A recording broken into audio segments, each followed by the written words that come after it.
Another episode of Someone Has to Be Brave. Today, I have a guest who is my twin birthday solar return bestie. And we are talking about toxic family patterns and estrangement from an adult child or adult children. To add to that point, I also have a support group that is titled Love from a Distance for parents who are estranged from their kids. All right, so shout out to our production, Vic the villain. In every situation, there is a victim and a villain. Baby, always choose to be the villain. I'll tell you about it. So, Sharmanita Rush, if you would please be so kind as to introduce yourself and share a little bit about your journey as we talk about toxic family patterns and estrangement from an adult child or adult children. So, of course, you know my name. I am Sharmanita Rush. So I'll tell you about my name because everyone's like, that's a weird name for a Black girl. So it was from my father. I found out that it means a little healer. Because there is the tribe of Sharma and Anita means little.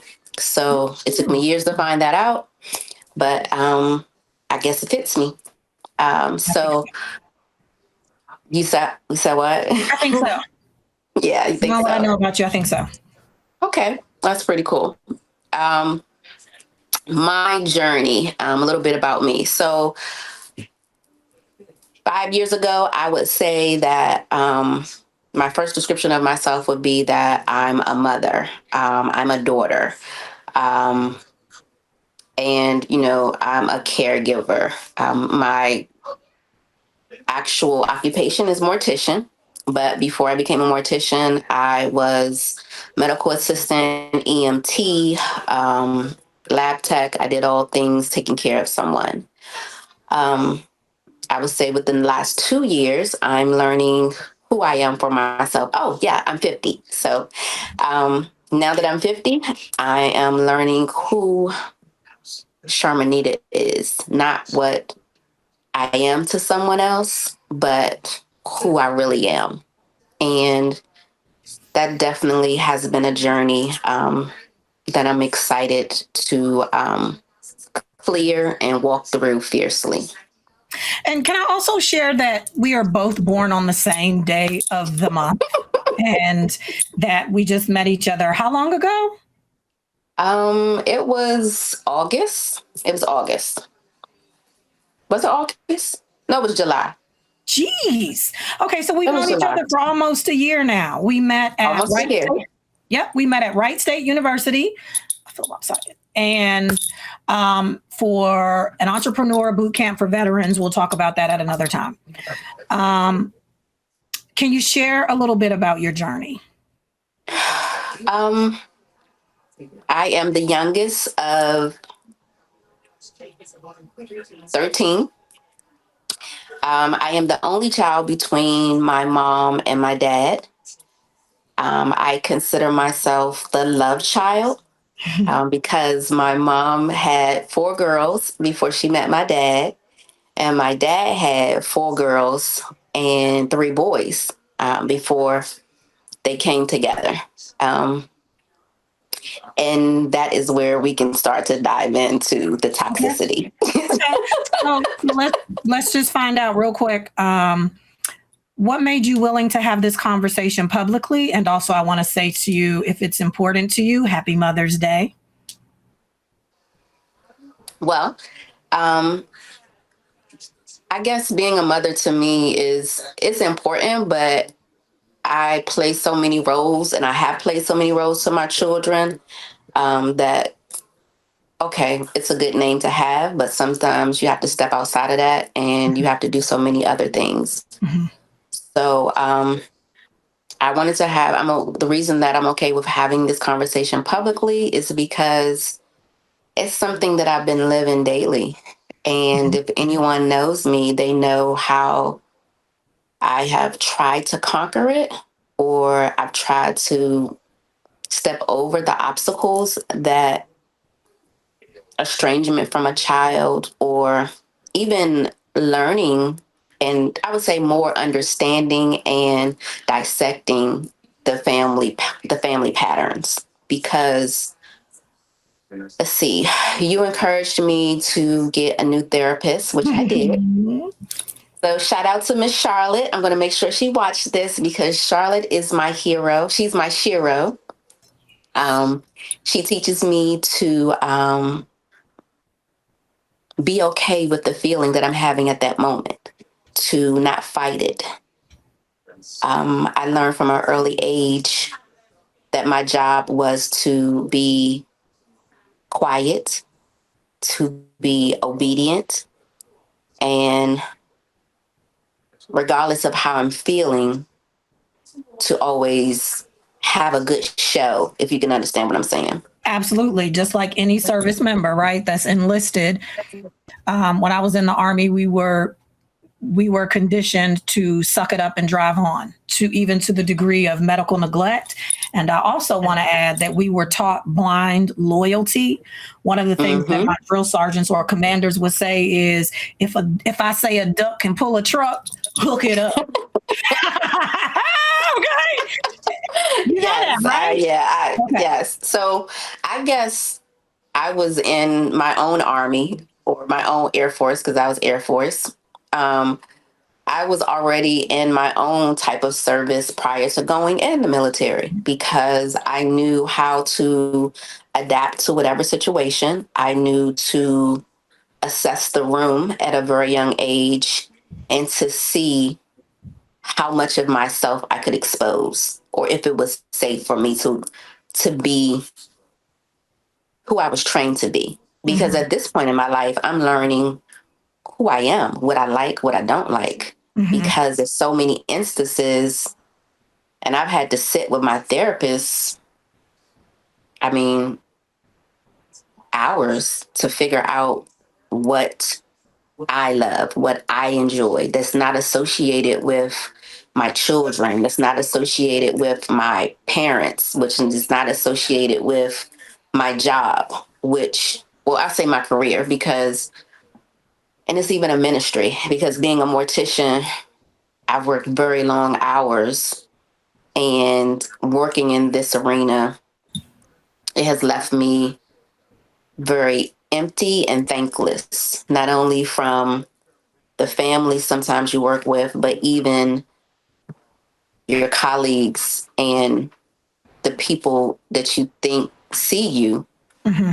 But I've learned that it's about numbers. I don't care if I'm working for a private entity. I don't care if I'm working for a corporation. I don't care if I'm contracting. It's about the numbers. Can you do it? So I push myself to always be a goal setter because that used to be my thing. Oh, next thing to the next thing to the next thing. Mm-hmm. I never rested in my own praise. That's powerful. Yeah. That is powerful. So, where do you want to start today? Do you want to start talking about your family system that's your origin, or do you want to talk about how did we get here to a place where you are estranged from an adult child? Which I also want to make sure that it is crystal clear. I too am estranged by choice from my adult child. So this is a very important topic for us all. Okay. So you have two So, children. yes, I have two children. I have a son and then I have a daughter. At this moment, my son and I, my son is the oldest, and we have a good relationship. We've had a chance because in his youth, it was definitely challenging for me.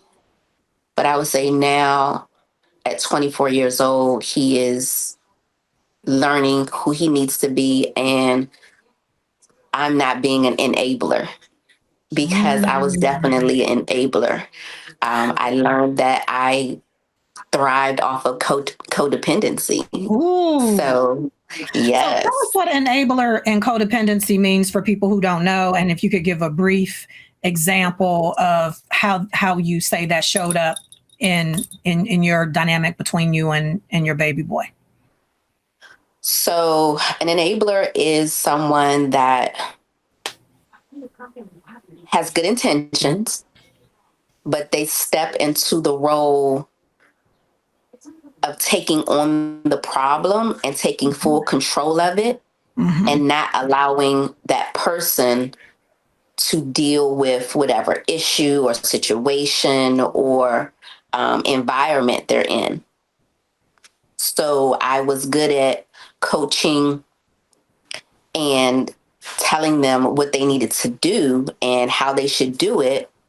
And in all actuality, I would take over that actual task or routine or that situation. And I left them unable to cope, unable to maneuver for themselves. And I thought I was helping. I was actually handicapping them. I think I said that right. Yep, you did. And codependency is where, once again, you have good intentions because you always do it with good intentions. But you have good intentions and you thrive off of saying, oh, I help this person or this person needs me, or the act of helping someone, it almost gives you a rush. Or a temporary fulfillment. Because if that person that you have codependency with does not reciprocate any pleasantries or just anything, because a relationship should be some type of reciprocity, no matter what type of relationship it should be. But I condition my children to take. Although I expressed and they saw my downtimes and my vulnerability, I tried to hide a lot of that from them because I only wanted them to see the best of me, like I would on the outside world. Right. But isn't that connected to how you were maybe conditioned to be as a child? And Yep. sometimes we enable and become codependent because we're attempting to protect, right? Like good parents don't eat their kids. No. Some parents eat their kids. They screw up the child's social security number, got the electricity and stuff in their name. Oh yeah. They get credit and so they eat their kid. Like their child doesn't have a chance to flourish because they've taken away some of the basic things that they will need to flourish. So could it also have been that you were giving them some things that you needed? So I was giving them some things that I knew that I didn't receive. Right. I was giving them some things that when I was 7 years old or when I was 12 years old that I just didn't get. Yep. We had this thing that we had the I love you game. So the game was I love you more than all of the raindrops that fall out the sky. And so my kids would say, I love you more than all the grass in that lawn right there. So it would it'd be nighttime. And I say, I love you more than all the stars we could see in the sky. And so my son would say, well, Mommy, I love you all the way to the moon and back and in the solar system. You know how kids are. They just think of everything. So, those types of things I gave them when they were much younger. But through their teenage years where I felt where I knew I didn't have the support and the communication with my family, I tried to be very transparent and open and give them opportunities that I didn't get. And I'm not faulting my parents at all because they did their very best. Oh yeah. My father was he was born in the 30s. My mom, they were older parents. Like my father was 43 when I was born. My mom was she was 30. So they lived a whole life before they met each other. And me coming into the picture, it was showing their love to each other. Um, but a lot of times I fell short because I didn't have a connection, because I always felt like I was, I don't know how I want to, I always felt like I was, you know how people say you special? Mm-hmm. And then they're like, oh, that baby's special. So like, I always felt that I was special, but I was always keeping up the mask. That's a good word. I was keeping up the mask for everyone Okay. because they couldn't see on the inside. Okay. Okay. So, can you share? And I want to talk about that a little bit more. But can you share what led to you and your kiddo being estranged? Sure. Um, and this is my daughter, who is younger than my son. I saw the breakdown of communication. Of course, she was becoming older. She had graduated from high school. Um, some of her choices did not align to what plan we had put together. And I was also in the midst of running a funeral home and, just life and just trying to spread myself and be there for other people at maximum capacity and not for myself. Um, what led to our estrangement was no real communication. And I asked her for a favor one day, and I realized, and it wasn't just about what I told you to do, I realized how ungrateful my daughter was. Now, we had instances where I looked at her and I was like, where's your empathy? Where is your compassion? And I saw that she was becoming more and more selfish, just Mm-hmm. more about, if it's not about me, I don't want to have anything to do with it. And in that capacity, it was foreign to me because I had to always put others first. So she grew up very privileged, cultured. Um, and as I felt that, as I gave her exposure and I gave her some free will, I'm thinking that she's going to learn and know some things that I didn't know at that age and be able Mm-hmm. to matriculate through life a lot better. What I found out was that I had been put on a pedestal to basically accommodate her lifestyle. What do you If mean by that's a being put good on a word. pedestal to accommodate her lifestyle? I'm not sure. I mean that by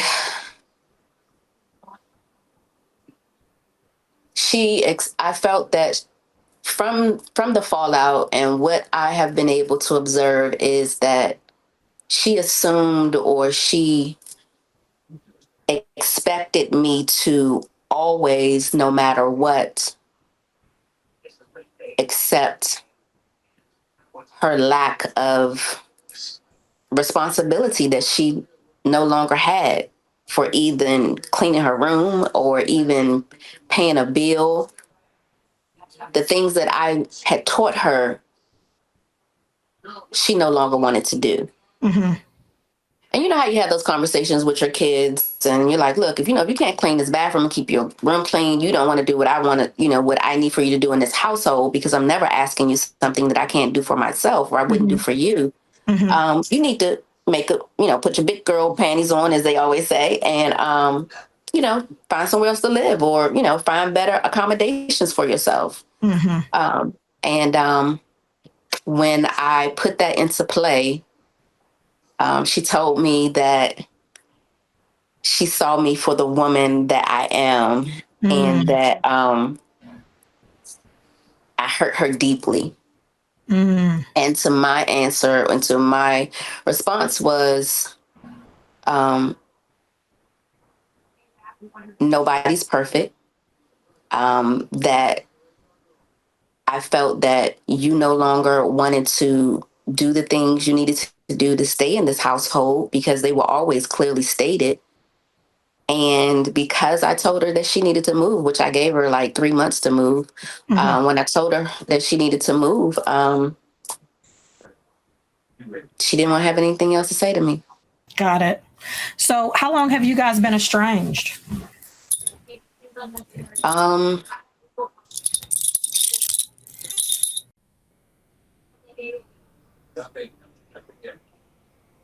it's going on 3 years. Okay. How do you deal with that? A lot of crying, Yeah. therapy. I pray for her. I pray for her safety. I pray for her spirit. I pray for her confidence, and just really dissecting and looking back at myself to see where I can improve as a person and where I may have let her down, or, what I thought I was doing good, it did not serve her well. So, I mean, the way that I deal with it is trying to make myself better. Smart move. Smart move. Has there been a really hard part of estrangement that people don't really talk about? Because let me just preface this, there's this trend, it's not really a trend, that seemingly Oprah didn't start it. I saw that. Talking about like a certain generation of kids being estranged from their parents, which I call bullshit, because people do flee from things that aren't safe, you know? Mm-hmm. Mm-hmm. And, there's a lot of street kids who have left home at teenage years because they felt like the street was safer. Mm-hmm. So estrangement from families has been going on since the beginning of time. I mean, even if you read the Bible, it talks about the prodigal son who had left his family. Mm-hmm. So how was it new in 2026? Oh, because it ain't. So because we got social media and everybody can talk about it at one time, but it's been going on for a very long time. It's been going on for a long time because kids have multiple sets of DNA. They have the moms and they have the dads, and one of the things that I think we learn, I remember, if I can just take a second, when my firstborn was starting kindergarten, I was so broken because I realized that others were going to have influence on him. And I also want us to talk about today about haters. When people see that your child is well loved, okay. So let's go on into that, right? So I want to again ask you about what the hardest part of estrangement is that people don't talk about, and also about the haters trying to throw salt in the game when they see kids that are well loved, sometimes in all communities, by the way. Oh yeah, it happens in all communities. The hardest part about being estranged is that was my broke best friend. Like literally, we did everything together, and I know from what other people tell me, even now, since I don't communicate with her, they say when she walks into a room, they like, all we see is you.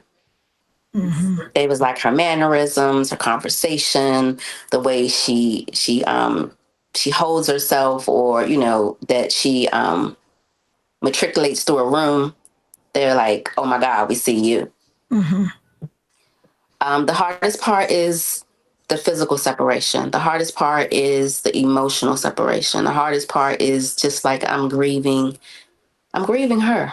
Yep, you're grieving. I'm grieving the child because I don't like the adult. Right. And one of the hardest things to do is to bury the living. Mm-hmm. Mm-hmm. Yes, I agree.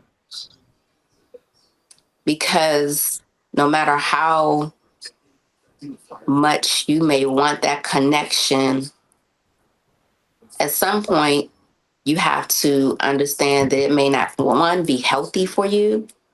Two, it may not be the right time, or it may not ever just come back to, it's not going to ever be the same. So I can say this, well, if we ever get the chance to reunite, I know that there will be a lot of boundaries and a lot of conversations because the roles have changed. You know, in her letters that she's written me, she's like, oh, I see you for who you, the person as you are. No, you don't see me as, and I'm going to be transparent, you don't see me as the person that was molested, raped, teased, bullied. You don't see me as the person that got beat by your father and left everything and came back. No, you don't know who I am. You don't know who I am. You don't know any of that. And I'm okay with saying those things because it's everything you've been through make you stronger. Well, I had to turn those battles into my springboard. And you know, that's my shit. Okay. Alchemizing trauma is my shit. Yeah. What I want to say is there's a study. I can't call right now who did the study, but there's a study that shows when women carry children, even after they give birth, parts of the child still lives within them. Okay. And so for me, first off, let me be clear. Me being estranged from my offspring, I had medical doctors tell me that I needed to cut my offspring off. And they've been saying that, you know what I'm saying, since he was in high school. I've had doctors tell me, you know, you need to cut this person off or they're going to kill you. Like, they're going to kill you. The stress is going to kill you. They're going to kill you. And so the last time that happened was November of 2022. And I listened, and I have established that boundary since that time. However, the loneliness in my soul. Okay. It's nothing that can feel it. There is nothing that can feel that. I don't know. It's like hollow sometimes. Like the Grinch who stole Christmas when he hollers into the telephone, hello, like it's literally an emptiness. And I had to really pray, and I continue to pray for me to know that I'm full, whole, and complete, regardless of how this human being is showing up. It's making me sweat, regardless as to how this human being is showing up, who I had to excommunicate. They were at the age of 29. How do you deal with that? How are you dealing with that? I'm getting better at it.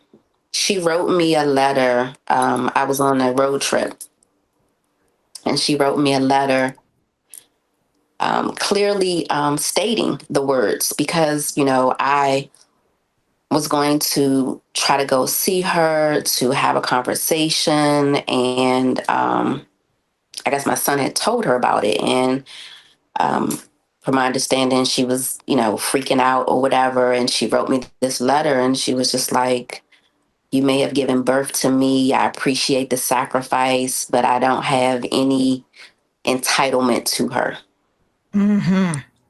So I respect her boundary, but it is definitely, I never knew my heart could break so much. Facts.